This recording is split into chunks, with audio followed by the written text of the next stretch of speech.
Hello student. तो आज का हमारा टॉपिक है ट्रांसफॉर्मर। ठीक है, तो फर्स्ट की ट्रांसफॉर्मर होता क्या है। ठीक है, तो ट्रांसफॉर्मर एक ऐसी युक्ति है या फिर एक ऐसी डिवाइस है जो आपके इलेक्ट्रिकल एनर्जी को ट्रांसफर करती है। ठीक है, एक स्थान से दूसरे स्थान तक ले जाती है। ठीक है, ट्रांसफर कर सकती है। ठीक ठीक, तो क्या है आपका एक ट्रांसफॉर्मर एक ऐसी युक्ति है जो आपके इलेक्ट्रिकल एनर्जी को, ठीक है, एक स्थान से दूसरे स्थान तक ले जा सकती है। ठीक है, और ये क्या कर सकती है, दूसरी खास चीज क्या है, ये आपके जो वोल्टेज है या फिर जो विभवांतर है उसको कम या ज्यादा कर सकती है। ठीक, तो अगर इसकी डेफिनेशन की बात करें तो ट्रांसफॉर्मर एक ऐसी स्थैतिक युक्ति है। अब स्थैतिक मतलब या फिर स्टैटिक, हिंदी में स्थैतिक और इंग्लिश में कहते हैं स्टैटिक। स्टैटिक मतलब या फिर स्थैतिक मतलब होता है जिसमें कोई भी रोटेटिंग पार्ट नहीं होता है। ठीक है, इसलिए कहते हैं कि ट्रांसफॉर्मर एक ऐसी स्थैतिक युक्ति है जो विद्युत ऊर्जा को एक परिपथ से दूसरे परिपथ में स्थानांतरित करती है। ठीक है, तो एक सर्किट से दूसरे सर्किट में आपका जो विद्युत ऊर्जा को क्या करे, ट्रांसफर करे, स्थानांतरित करे। ठीक है, उसे हम क्या कहते हैं, ट्रांसफॉर्मर कहते हैं। ठीक, इसके साथ साथ ही देखो ट्रांसफॉर्मर तो करती है, ट्रांसफर तो करती है ये इलेक्ट्रिकल एनर्जी को। ठीक है, इलेक्ट्रिकल एनर्जी या फिर जिसे हम कहते हैं विद्युत ऊर्जा, ठीक है, उसको एक सर्किट से दूसरे सर्किट में क्या करती है, ट्रांसफर कर सकती है, फिर स्थानांतरित कर सकती है। ठीक है, और कैसा डिवाइस है, स्थैतिक या फिर स्टैटिक डिवाइस है। ठीक है, जिसमें कोई भी रोटेटिंग पार्ट नहीं होता है। ठीक, तो और उसके साथ ये क्या कर सकता है, वोल्टेज का अपचयन, ठीक है, मतलब अप या डाउन कर सकता है, वोल्टेज को अपचयन या फिर उच्चायन। ठीक है, अब हिंदी में अगर कहेंगे तो अपचयन, जिसे हम कहते हैं स्टेप डाउन। ठीक है, क्योंकि हिंदी वाले अपचयन, ठीक है, जिसे कहते हैं स्टेप डाउन कर सकता है, या फिर उच्चायन, उच्चायन मतलब स्टेप अप कर सकता है। ठीक है, तो ये आपका जो वोल्टेज है उसको स्टेप अप या स्टेप डाउन आसानी से कर सकता है। ठीक है, ठीक, और एक खास बात यह है कि ये सिर्फ एसी के लिए ही काम करती है। ठीक है, एसी सप्लाई या फिर हम जिसे कहते हैं प्रत्यावर्ती धारा, अल्टरनेटिव करंट, या ठीक है प्रत्यावर्ती करंट में ही ये काम करता है, एसी सप्लाई के लिए। ठीक है, सिर्फ एसी सप्लाई, अब सिर्फ एसी सप्लाई के लिए ही क्यों करता है वो भी हम आगे देखेंगे। बस अभी फिलहाल इतना देखो कि ट्रांसफॉर्मर एक ऐसी युक्ति है जो विद्युत ऊर्जा को एक सर्किट से दूसरे सर्किट में क्या करती है, स्थानांतरित कर सकती है, और विभवांतर को या फिर वोल्टेज को अप या डाउन कर सकती है। ठीक है, और ये सिर्फ एसी में ही काम करती है। ठीक, और एक और खास बात कि जब आपका जो विद्युत ऊर्जा है वो एक स्थान से दूसरे स्थान सर्किट में जाएगी, फर्स्ट सर्किट से सेकंड सर्किट में, भले ही आप वोल्टेज कम ज्यादा हो सकता है, विद्युत धारा कम ज्यादा हो सकती है, लेकिन जो फ्रिक्वेंसी होती है जिसे हम कहते हैं आवृत्ति, ठीक है, वो सेम रहती है। ठीक है, जैसे हमारे घर में जो आवृत्ति आती है 50 हर्ट्ज ना, तो वो यहाँ 50 है तो दूसरी साइड 50 ही होगी। ठीक है, तो आवृत्ति में कोई चेंजेस नहीं आते हैं। ठीक है, तो छोटे छोटे क्वेश्चन आपके एग्जाम में पूछे जा सकते हैं। ठीक है, तो एक सर्किट से दूसरे सर्किट में क्या कर सकते हैं, विद्युत ऊर्जा को स्थानांतरित कर सकता है, वोल्टेज कम ज्यादा कर सकता है। ठीक है, करंट भी चेंज होगा वोल्टेज के अनुसार, लेकिन आवृत्ति जिसे हम फ्रिक्वेंसी कहते हैं वो चेंज नहीं होती है। ठीक है, तो अगर हम इसका जनरल कंस्ट्रक्शन देखें, ठीक है, पहले कंस्ट्रक्शन देख ले, फिर इसके उसमें आएंगे हम सिद्धांत पे कि सिद्धांत पे कार्य करता है। ठीक है, देखो नॉर्मली अगर हम इसके कंस्ट्रक्शन को देखना चाहें, ठीक है, तो क्या होता है, देखो आपका एक कोर होता है। ठीक है, नॉर्मली हम देखते हैं कोर होता है, ठीक है, इस टाइप का। ठीक, और इनमें लपेटी जाती है क्या, वाइंडिंग लपेटी जाती है। ठीक है, इस टाइप से। ठीक, नॉर्मली हम इसका अभी खाली वो कैसे कार्य करता है वो देख रहे हैं। ठीक है, फिर हम देखेंगे कि एक्चुअल में होता क्या इसमें। ठीक है, अभी हम इसका जनरल कंस्ट्रक्शन देख, तो इस टाइप की 2 वाइंडिंग लपेटी जाती है।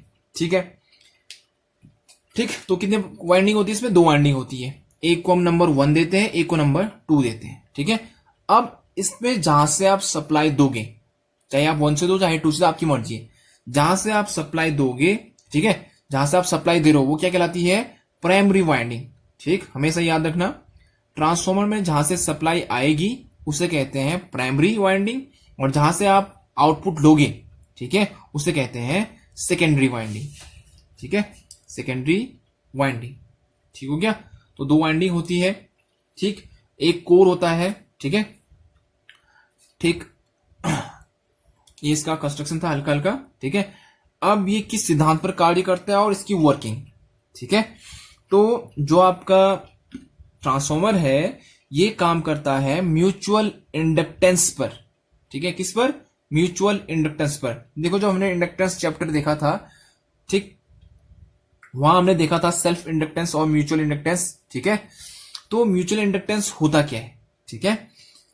देखो अगर आप एक कॉइल लेते हो, ठीक है, एक कॉइल लेते हो, ठीक, फिर आपने इसमें विद्युत धारा प्रवाहित किया तो ये क्या करता है? चुंबकीय क्षेत्र उत्पन्न करता है, ठीक है। यही इंडक्टेंस है कि किसी कॉइल में से जब हम विद्युत धारा प्रवाहित करते हैं तो उसकी वो प्रॉपर्टी जिसके कारण वो क्या करता है? चुंबकीय क्षेत्र उत्पन्न करता है, ठीक है, ठीक। तो वो इंडक्टेंस आया। अब म्यूचुअल इंडक्टेंस क्या होता है, ठीक है। अगर इसके बगल में एक कोई कॉइल रखा हुआ है, ठीक है, एक कॉइल रखा हुआ है क्लोज सर्किट वाला, तो इसका जो चुंबकीय क्षेत्र है ना वो इसके संपर्क में भी आएगा।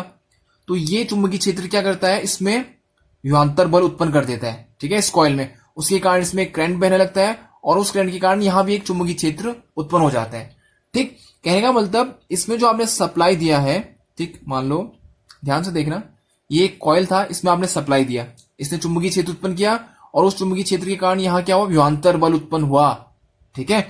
तो ये म्यूचुअल मतलब अपने बगल वाले में क्या उत्पन्न कर रहा है? विभवांतर बल उत्पन्न कर रहा है, ठीक है, इस सप्लाई के कारण। तो इसे कहते हैं म्यूचुअल इंडक्टेंस, ठीक हो गया। तो इसी सिद्धांत पर आपका ट्रांसफॉर्मर कार्य करता है। तो आपसे अगर पूछा जाए कि ट्रांसफॉर्मर किस सिद्धांत पर कार्य करता है, ट्रांसफॉर्मर कार्य करता है म्यूचुअल इंडक्टेंस, ठीक है, ठीक। तो ये हो गया म्यूचुअल इंडक्टेंस के सिद्धांत पर कार्य करता है, ठीक है। और ये सिर्फ एसी के लिए ही या फिर एसी परिपथ पर ही काम करता है। अब ऐसा क्यों? अब देखो फिर ध्यान से, ये आपका एक ट्रांसफॉर्मर है, ठीक, एक प्राइमरी साइड, ये सेकेंडरी साइड। मान लो ये प्राइमरी है और ये सेकेंडरी है। आपने यहां से विद्युत सप्लाई दिया एसी, तो यहां पर क्या हुआ? आपने एसी दिया तो इस कॉइल ने यहां पर क्या किया? चुंबकीय क्षेत्र उत्पन्न किया, ठीक है। एक और चीज याद रखना कि ये दोनों कॉइल आपस में इलेक्ट्रिकली कनेक्ट नहीं होते हैं, ठीक है, मतलब इसका इसके साथ संपर्क नहीं होता है, ठीक है। तो यहां पर क्या हो गया? चुंबकीय क्षेत्र उत्पन्न हो चुका है, ठीक। आपने क्या किया? एसी सप्लाई इस कॉइल में दिया तो यहां पर एक चुंबकीय क्षेत्र उत्पन्न हुआ जिसमें नाम देता हूं फाई, फाई नाम का फ्लक्स उत्पन्न हो गया है। अब ये फ्लक्स इस कोर की सहायता से कहां जाएगा? यहां जाता है, ठीक है, और ऐसे करके अपना सर्किट कंप्लीट करता है। तो आपका जो फ्लक्स है वो इसमें रोटेट कर रहा है, ठीक है। अब ये क्या है? प्रत्यावर्ती सप्लाई दिया है, तो यहां पर जो फ्लक्स उत्पन्न होता है वो भी प्रत्यावर्ती होता है, ठीक है। तो वो प्रत्यावर्ती फ्लक्स जब आपका इस स्टेशनरी वाइंडिंग्स को कट करता है या फिर इसके संपर्क में आता है तो यहां पर क्या उत्पन्न होता है? विभवांतर बल उत्पन्न होता है, ठीक है। उस विभवांतर बल के कारण फिर इसमें एक करंट फ्लो होने लगती है, ठीक। तो यही है आपका कि डीसी में काम क्यों नहीं करता। अब देखो मान लो आपने यहां डीसी सप्लाई कनेक्ट कर दिया, ऐसा नहीं कि डीसी सप्लाई कनेक्ट करने पर चुंबकीय क्षेत्र उत्पन्न नहीं होगा, होगा, चुंबकीय क्षेत्र उत्पन्न होगा, लेकिन जो फ्लक्स उत्पन्न होगा ना फाई, वो क्या होगा? आपका स्टेशनरी। तो फैराडे ने कहा था कि या तो चुंबकीय क्षेत्र गति करता हो या फिर आपका जो चालक है वो गति करता हो। तो यहां पर कॉइल क्या है? चालक है, वो तो गति नहीं कर रहा है, वो अपनी जगह रुका हुआ है।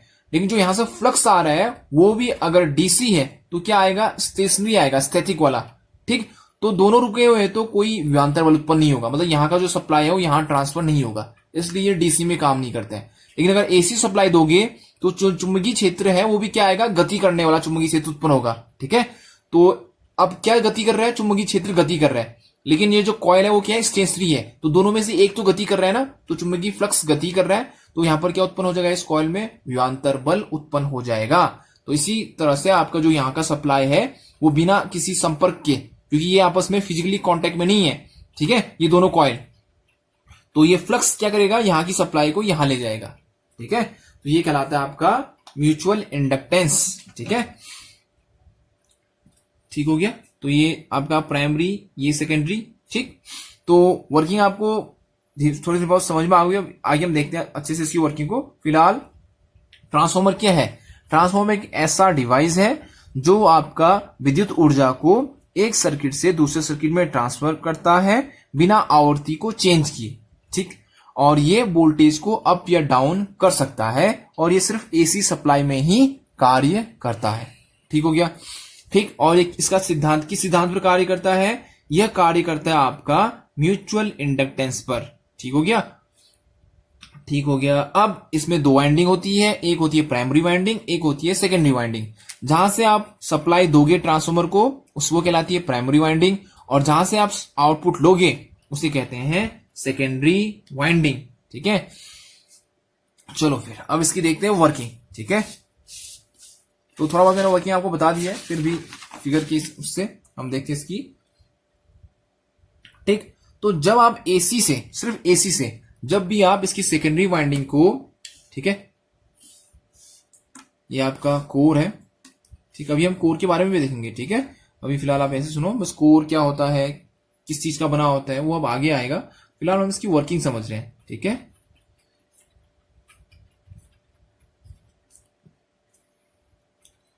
ठीक, तो ये आपका एक कोर है जिसमें वाइंडिंग लपेटी गई है।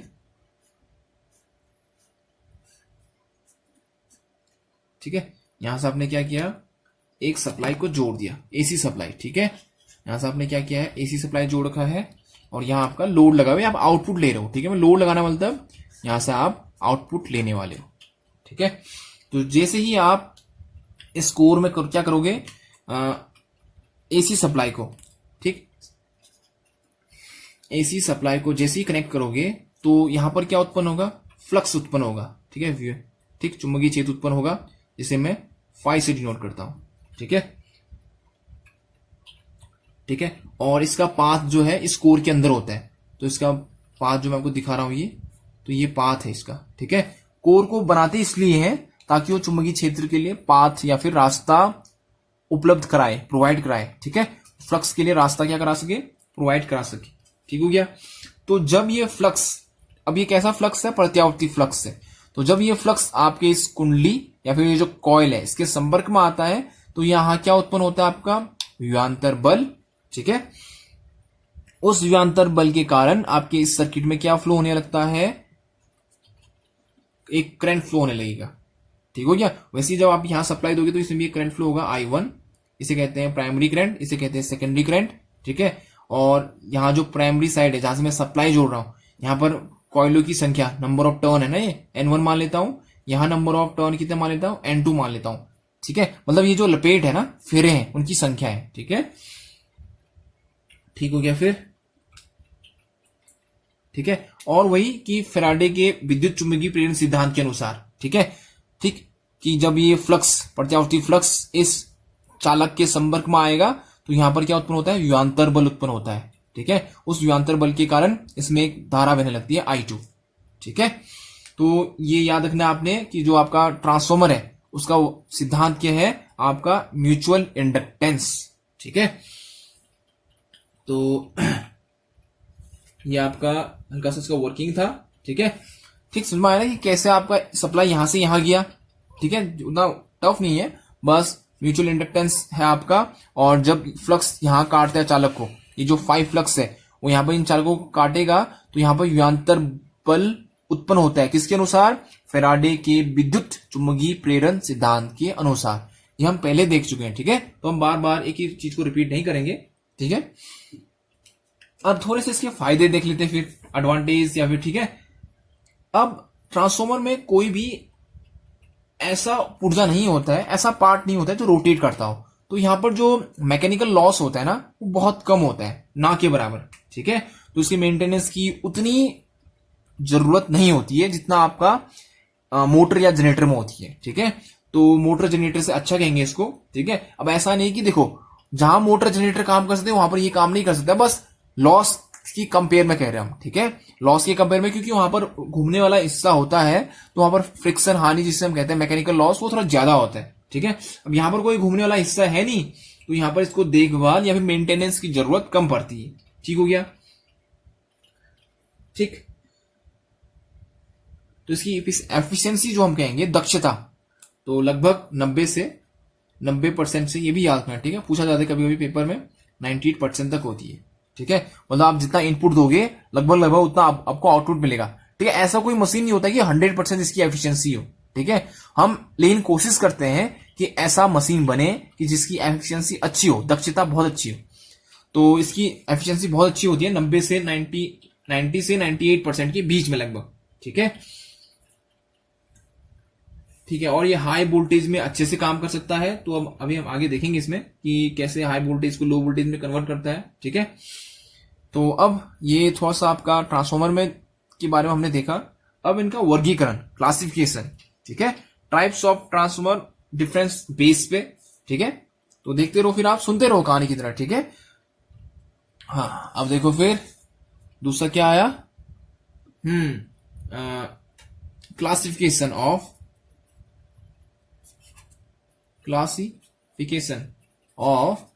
ट्रांसफॉर्मर।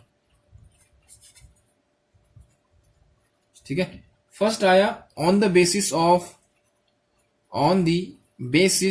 Of output voltage.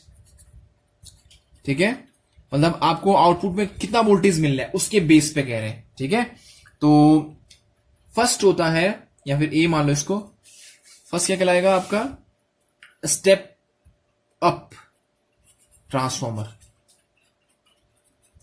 ठीक है, स्टेप अप ट्रांसफॉर्मर। दूसरा होता है स्टेप डाउन ट्रांसफॉर्मर। ठीक है, स्टेप डाउन ट्रांसफॉर्मर। ठीक हो गया। अब स्टेप अप ट्रांसफॉर्मर मतलब जो वोल्टेज को बढ़ाए, अप करे। ठीक है, तो स्टेप अप ट्रांसफॉर्मर में क्या होगा, जो आपकी प्राइमरी वाइंडिंग होगी ना, देखो अगर जैसे ट्रांसफॉर्मर की बात करते तो दो वाइंडिंग आपके दिमाग में आ जानी चाहिए, एक प्राइमरी और एक सेकेंडरी।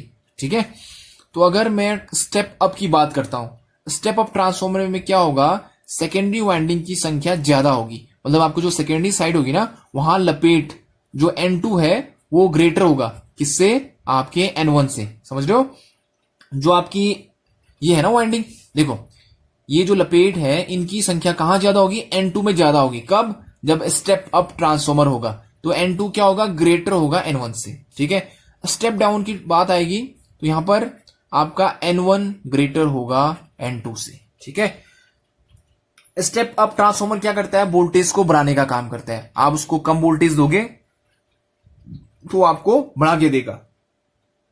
ठीक है, ज्यादा करके देगा। ठीक है, उसे कहते हैं स्टेप अप, बढ़ाना। फिर दूसरा है स्टेप डाउन, जो वोल्टेज कम करके देगा। ठीक है, तो ये था on the basis of output voltage.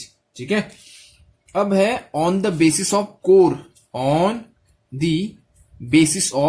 Core, ठीक है, अब कोर, ये वाला कोर। ठीक है, अभी हम देखेंगे अब कोर के बेस में कैसा होता है ना, कोर के बेस में होता है कोर टाइप का। एक तो फर्स्ट है कोर टाइप का ट्रांसफॉर्मर।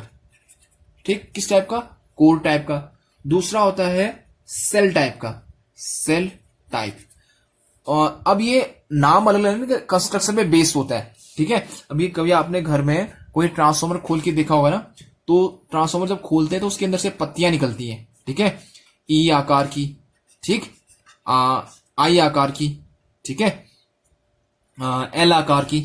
ठीक, ये आप कभी खोलोगे ट्रांसफॉर्मर ना, छोटे छोटे ट्रांसफॉर्मर जो खिलौने में होते हैं, या फिर आपकी जो घर में क्या होता है, स्टेबलाइजर होता है, उसके पीछे भी ट्रांसफॉर्मर होता है। तो उनको कभी खोलोगे तो ऐसे पत्तियों से मिलके बने होते हो, स्ट्रिप्स से। ठीक है, अब इससे क्यों बने होते हैं वो भी हम आगे देखेंगे। फिलहाल बस इसी बेस पे हम इसको अलग अलग टाइप पे डिवाइड करते हैं, कोर टाइप, सेल टाइप, और तीसरा होता है आपका बेरी टाइप। ठीक है, इनके बारे में हम अच्छे से देखेंगे। फिलहाल वर्गीकरण की बात कर रहे हैं कि क्लासिफिकेशन, तो अगर कोर को बेसिस मानते हुए देखें तो कोर टाइप का होता है एक, जिसमें हम सिर्फ एल टाइप की पत्ती लेते हैं, जिसको बनाने के लिए, कोर को बनाने के लिए। मतलब एक एल ऐसा लेंगे और एक एल ऐसा लेंगे और दोनों को ऐसे जोड़ेंगे। ठीक है, आपस में, तो इस टाइप का बॉक्स टाइप का बनता है। तो बहुत सारे एल एल लेके उनको लेमिनेट करके आपस में जोड़ते हैं। ठीक है, तो अगर हम सिर्फ एल टाइप का स्ट्रिप लेते हैं ट्रांसफॉर्मर बनाने के लिए, तो किसके अंडर आता है वो, कोर टाइप का ट्रांसफॉर्मर। ठीक है, अगर हम ई टाइप का और एल टाइप की पत्ती लेते हैं, ई टाइप की और एल टाइप की, तो किसके अंदर आता है, सेल टाइप का। ठीक है, अभी हम देखेंगे, ठीक है, इनका अच्छे से कि कैसे काम करते हैं। फिलहाल अभी हम क्लासिफिकेशन देख रहे हैं तो यहां पर हम इसको एक्सप्लेन नहीं करते हैं। ठीक है, क्योंकि आगे आना ही है। ठीक, वहां पर हम इसको अच्छे से डिफाइन करेंगे। फिर आता है बेरी टाइप का ट्रांसफॉर्मर। ठीक है, इसका कंस्ट्रक्शन हल्का सा अलग होता है। ठीक है, इसमें स्ट्रिप नहीं लेते हैं, जैसे ई टाइप का या आई टाइप का कोई पत्तियां नहीं लेती हैं। इसमें एक सिलेंडर टाइप का होता है। ठीक, तो किस में आता है, बेरी टाइप का ट्रांसफॉर्मर होता है। ठीक, ठीक, अब on the basis of phase, ठीक है, on the basis of phase, ठीक है, 3 फेज सिंगल फेज होता है, तो 2 होते हैं on the basis of phase में। फर्स्ट होता है सिंगल फेज, एक फेज और न्यूट्रल होगा, ठीक है, सिंगल फेज, और दूसरा होता है आपका 3 फेज, ठीक है, 3 फेज ट्रांसफॉर्मर, ठीक है। तो आपके जो स्टेबलाइजर के अंदर होगा ना वो सिंगल फेज ही है, ठीक है, सिंगल फेज, ठीक, और या फिर जो खिलौना में आप देखोगे, ठीक है, सिंगल फेज 3 फेज, ठीक। तो ये ऑन द बेसिस ऑफ अगर फेज की बात करें तो सिंगल फेज और 3 फेज, ठीक। सिंगल फेज में 2 कनेक्शन होते हैं, एक न्यूट्रल का होगा, एक फेज का होगा, लेकिन 3 फेज में क्या होगा, 3 को 3 क्या होंगे, फेज होंगे, फेज 1 फेज 2 फेज 3 करके, ठीक है। ये था on the basis of phase, ठीक है। अब है on the basis of cooling effect, ठीक है, बस सुनते जाओ आप स्टोरी की तरह, ठीक। अब आपका चौथा क्या है, on the basis of cooling effect, on the basis of cooling effect. तो या तो हम क्या करेंगे, नेचुरल, ठीक है, प्राकृतिक रूप से शीतलित ट्रांसफॉर्मर, जो नेचर के द्वारा नेचुरल कूलिंग टाइप ट्रांसफॉर्मर, जो उसमें क्या बने होंगे, फिन टाइप के बने होते हैं साइड में, जिसमें से हवा पास होती रहती है, तो नेचुरली कूल होते रहते हैं, ठीक है। तो वो क्या कहलाते हैं, नेचुरल कूलिंग टाइप, तो हवा से होते हैं मेनली, ठीक है, ठीक, नेचुरल कूलिंग टाइप ट्रांसफॉर्मर, ठीक है। दूसरा है ऑयल कूलिंग टाइप ट्रांसफॉर्मर, ठीक है, जिसमें ऑयल डाला जाता है, ट्रांसफॉर्मर के अंदर ऑयल डाला जाता है, उसे ट्रांसफॉर्मर ऑयल ही कहते हैं, ठीक है। वो बहुत सारे ऑयलों का मिक्स होता है, तो जब वो ऑयल गर्म होता है तो ऊपर को आता है और फिर उन फिन से होते हुए, ठीक है, आपने अगर घर के अगल बगल ट्रांसफॉर्मर के ऐसे बने रहते हैं फिन टाइप के, ठीक है, ऐसे फिन टाइप के बने होते हैं, ठीक है। तो ऑयल जब गर्म होता है तो फिर इनसे होते हुए नीचे आता है, ठीक है, ठीक। तो इन फिन में से जब ऑयल नीचे आता है तो अपनी हीट को कहा देता है, बाहर ट्रांसफर कर देता है, तो इस प्रकार से अंदर के हीट को बाहर ट्रांसफर करते रहता है। तो ऑयल कूलिंग टाइप ट्रांसफॉर्मर, हम जब इसका फिगर देखेंगे बाद में ट्रांसफॉर्मर का, ठीक है, रियलिस्टिक में कि कैसा दिखता है ट्रांसफॉर्मर प्रैक्टिकल में, तो वहां पर आप देखोगे कि कैसे ये ऑयल गर्म होकर ऊपर जाता है और कहां से इसने नीचे को आता है, ठीक है। एक होता है तीसरा वाटर कूलिंग, पानी के द्वारा भी कूल किया जाता है, ठीक है। तो इस प्रकार के आपके कूलिंग के बेस पे आपके ट्रांसफॉर्मर हो गए, ठीक है, ठीक। On the basis of location की बेस पे भी कहा जाता है, इंडोर ट्रांसफॉर्मर, आउटडोर ट्रांसफॉर्मर, ठीक है,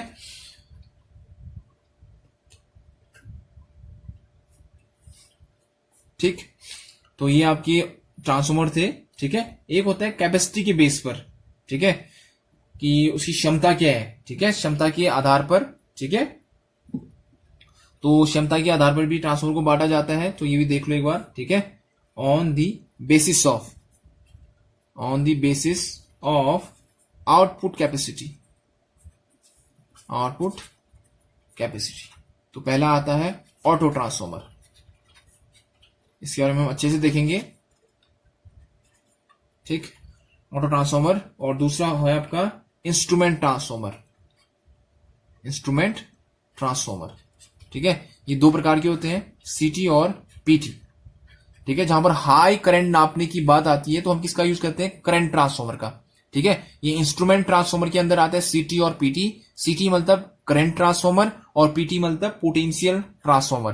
करंट का काम होता है हाई करंट को मेजर करना और पोटेंशियल ट्रांसफॉर्मर का काम होता है हाई वोल्टेज को मेजर करना, ठीक है। तो ये थे आपका क्लासिफिकेशन या फिर वर्गीकरण, ठीक है। अब हम एक एक करके ट्रांसफॉर्मर के बारे में देखेंगे, कोर टाइप, सेल टाइप, ठीक हो गया, और बेरी टाइप, ठीक, सिंगल फेज, 3 फेज, और कूलिंग कैसे करते हैं, ठीक है, ठीक। तो आज की सिर्फ बेसिक इतना ही था कि ट्रांसफॉर्मर होता क्या है, ठीक है। तो आज के लिए इतना ही। तो नेक्स्ट वीडियो में हम इसका कंस्ट्रक्शन देखेंगे, ठीक है, कि कोर टाइप ट्रांसफॉर्मर होता कैसा है, ठीक है। चलो, ओके।